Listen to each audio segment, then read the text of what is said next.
उपमुख्यमंत्री अजित पवार सिद्धिविनायकाच्या दर्शनाला गेले होते। राष्ट्रवादीचे नेते मंडळीही बाप्पाच्या दर्शनाला पोहोचले। सिद्धिविनायकाच्या दर्शनाने प्रचाराला सुरुवात करणार आहेत। उपमुख्यमंत्री अजित पवार सिद्धिविनायकाच्या दर्शनाला या ठिकाणी आले होते। हसन मुश्रीफ, सुनील तटकरे, धनंजय मुंडे बाप्पाच्या चरणी लीन झाले। प्रफुल्ल पटेल, अनिल पाटील मिटकरी बाप्पाच्या चरणी नतमस्तक झाले। सिद्धिविनायकाचं दर्शन घ्यायचं त्या प्रकारे सिद्धिविनायक मंदिरामध्ये आम्ही सगळेजण आलो। सर्वांनी दर्शन घेतलं।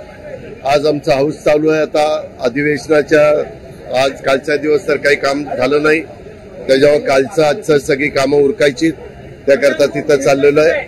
आपण नेहमीच चांगल्या कामाची सुरुवात दर्शन घेऊन करतो। कुठं कोण पांडुरंगाचं दर्शन घेतं।